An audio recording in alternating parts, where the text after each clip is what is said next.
everybody. Today is Wednesday and today topic is going to be, should I date after my divorce? Yes or no? How long should I take before I start dating again? Sometimes these are some of the questions we ask ourselves, right? But for me, okay, I believe there's not the right time. There's not a right time to date or to move into a new relationship. There's no right time. When the time comes, you yourself, you feel that, yes, I'm ready for that. Sometimes too, we come out of the divorce and loneliness and all those things come together and we don't want to live alone. So we quickly jump into something that actually we do not want. So I advise, I suggest that coming out of a divorce, you should give yourself some time to recollect. You should give yourself some time to check yourself, okay?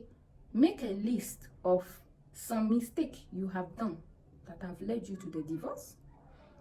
And also make a list of what you are now looking for into your new partner. Something that you know that you are not going to go back into the same mistake again, okay? Secondly, try your best to give yourself some time, maybe at least 6 months. Try to put things together in your life again, psychologically, and mentally as well. Mentally, psychologically is the same anyway in a certain way. So try to give yourself 6 months. Give yourself to come back to your old self, because some of us, we tend to rush into a new relationship, and by the time you realize you are repeating the same mistake that you did in your previous relationship or in your previous marriage, which is not the best. So give yourself at least 6 months to make sure that you are ready. Sometimes when you rush into that relationship, you are full of insecurity, you do not trust, you have problem to trust. So why do you have to rush into a relationship when you know deep in you that you have problem for trust? If you are not trusting, there's no need at all to quickly jump into a relationship that is not going to give you any profitable happiness and peace of mind. Okay, so mentally you should already put into your mind that you do not want to repeat the same mistake.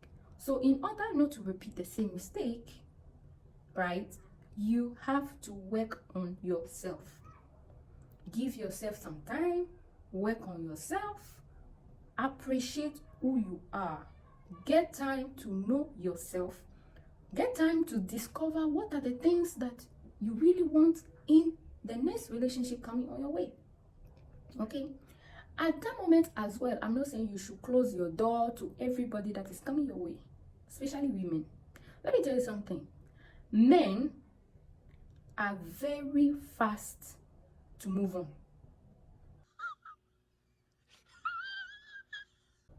but women, it takes time for them to move on, especially if they love that particular person.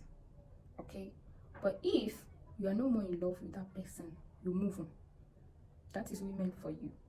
But the reality on the ground is men are fast movers into moving on to the next level compared to women. She can even take 2 years before deciding to move on in her life. Yeah. Well, me, it was already a very terrible marriage, so I had a bitter taste already. So when I got my divorce, I started dating. No! God, please, no! When I mean dating, there is dating and dating. Dating in the sense where I started meeting other people, going out, have something to eat. I mean, I was just going out on dates, and I was quite aware now of what was on the market and what I want from the market. Oh my God! Wow! Actually, you should know the next time you are moving into a relationship, you should know what you want. Okay? So due to that, it's better you just go on dates, analyze the people, observe the people you are going on date with, on and on, and then from there, you can now decide, okay, I think I'm really ready now for a relationship. Okay. There's one thing I want to pinpoint. There are some women, unfortunately, they were not the one who ordered for the divorce. Is their partner who ordered for the divorce, who requested for the divorce, who filed for the divorce. Okay. And there's this anger, envy, jealousy inside them. Why? Because actually the man left them for another woman. For that, it really happens a lot from the men's side. From the women's side, not so much, unless you really mess up that she'll decide to file for divorce. But for the men, the main reason men 80% ask for divorce is because they have fallen in love with someone else.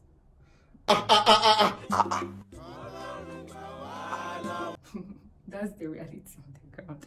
But women, it goes to the extreme for her to ask for divorce. Yeah. And especially, she will not just ask for divorce like that, because if they have children involved in the marriage, you know, she's going to take time, she's going to think about it, she's going to, you know, try to make sure that the children are not affected. Okay. But for the men, they are number one for leaving women behind. Yeah, that's the reality on the ground. It's sad, but that's it. So I'm coming back to my women. Like I said, some women have the difficulties to move on. Okay, so because they have the difficulties to move on, what happens is very simple. They tend to close their door, put themselves in a nutshell, and nobody is able to come in. And by doing that, in their mind, they're like, all men are like that. I'm going to take care of myself. I have my money, I have my job, I just need to focus on myself, and I don't care about whoever comes in, because the last guy who came into my life, he didn't treat me well. So because of that, I don't want any more man in my life. Stop it. Get some help. Even if one comes, I'll just play with him and let him go. I'm talking about women who think they are self-sufficient. My dear ladies, stop thinking that way. We need men. In fact, we want them in our life. The reality on the ground is nobody is perfect. The same way men cheat on women is the same way women cheat on men.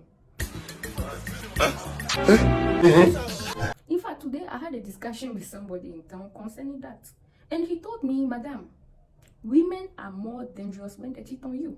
And I was like, yeah, I think you're right. Because at the end of the day, she can dump you with someone else's pregnancy. And you might not know that it's not your child, actually. But deep in her, she knows that that child is not yours. Oh, yes. My dear sister, don't close your door. Don't say, I'm self-sufficient. I don't need anybody. I have my money. I have my this. I have my that. It's nice. It's good. I'm proud of you to have your own money, to do your own business, to be self-independent.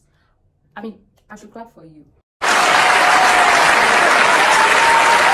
But the reality on the ground is we need men in our lives. We need that masculine support. Honestly, we need that companionship. We need that friendship from the other gender, you know. And I am pleading with you. It's not the best, especially nowadays. Social media has been trending. I don't need a man. I have my money. There's another thing they say. I got myself put together and all those things. Yeah, but you still need a man in your life. What I'm about to say is considered controversial in this day and age, but I want to preface this by saying I am all for female equality. I was the only girl on my football team growing up. I am a rapper in a male-dominated industry. I have a career in a male-dominated industry. I run my household, pay all my bills by myself, have my own vehicles, and manage everything on my own. But I also know that God did not design my life to be this way. I was not meant to manage everything on my own. I was not meant to be the nurturer and the disciplinarian of my children. I was not meant to be the provider and also the homemaker. And I'm aware of that. And it's my own decisions that have brought me here.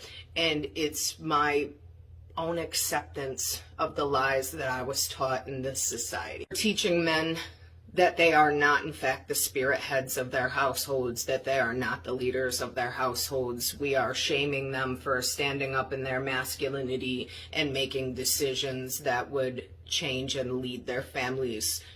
And that's wrong. You know what I want more than anything in life? Is to have a man that spiritually leads me and my household. Why? Because I'm in that position, because I have to. And I realized that I was designed to do other things, that I was designed and powerful in other ways. And I'm tired of managing it all on my own. I'm tired of being with men that I have to raise up spiritually because this society told them that wasn't their place. And because this society discouraged them from being masculine. And now I'm in a position where I have to take on a male and female role and act as if somehow I should be managing both. Am I capable? Certainly. But should I really be? No, I don't want to. We need to start encouraging men to stand firm in their spiritual positions so we can stand firm in ours. And I feel like if that happened, we would see way less broken families. We would see a stronger spiritual society, and we would be seeing a lot of healing. I pray that happens in my life, and if not, so be it. And I'll stand in this position knowing I wasn't designed to be in both positions. But I hope that this encourages the men out there to stand firm in who you are and what you were designed to be. You were designed specifically for a specific role and position. It's beautiful to see that you're in love and you're with someone who cares about you. Coming home from a very stressful day, you come home and you have this nice guy waiting for you. Maybe he's just there waiting for you to come home, to hug you, maybe to give you a foot massage and ask you, hello baby, how was your day? You have no idea how that makes you feel. And imagine Friday evening, you come home and you know it's weekend. You guys will have a pizza or something at home, watch a movie, and Saturday morning you wake up, and when you turn your back, you have that wonderful gentleman by your side. It's a nice feeling. It's a nice feeling. Having that pleasure of spending the weekend with him, going to places or just stay indoors, eating, and So my ladies, I think life is not fair. You cannot get everything perfect the way you want, okay? You have to put in your mind that today could be Sunday and tomorrow might not be Sunday, right? No man is perfect. No man is faithful. I'm talking in general things, because of course there are one in a million that are quite faithful. So all I can say Try to give yourself some time. Don't close your doors. Let it open. Go on date. It's so much fun to go on a date. When somebody say, hey, I want to take you on a date, let's go for dinner or whatever, or a brunch, it makes you feel good. And at that moment, you're like, let me look for what I'm gonna wear. I want to see the dress I'm going to wear. I want to do my hair. I want to do some makeup. And it's good. It's a good feeling. I feel good. You know, so as a woman, do not, because of the failed marriage you have, do not tell yourself that you are self-sufficient because of somebody who came into your life and made you look stupid or took advantage of you or abused you and all that. No. Let the door open. Because at the end of the day, your future partner might come into your life at a moment where you were not expecting. And at that very moment, there are some people who got divorced and then 1 year after they got married again. It depends on how you handle the whole situation. But I say, let your door open. Let them come in, analyze, observe, put your principle on the ground. Whoever wants to respect it, fine. Who doesn't want to respect it, let it go. But when I say go on date, have fun. When I say have fun, doesn't mean you should be opening your leg everywhere. No, I didn't say that. Just go on date. A drink up, a dinner, a movie, for a walk, whatever, or a party. It will help you to move on. It will relax your mind. It will also boost your self-esteem in a certain way because you are still valuable on the market. So all I want to say is there's no actually a right time to go into any relationship, because all relationships have their own way to come into your life.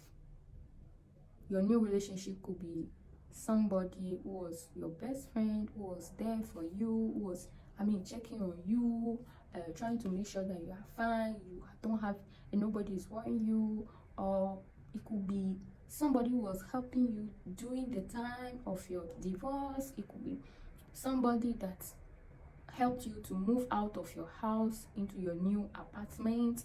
Any kind of circumstances, you can meet somebody and have a new relationship. Do not close your door. And one thing, please, you go on a date the first time, don't just open up straight to the person about I was married before and now I'm divorced. No, this is private, this is intimate. So the first time you go on a date, my girl, just chill, just have fun.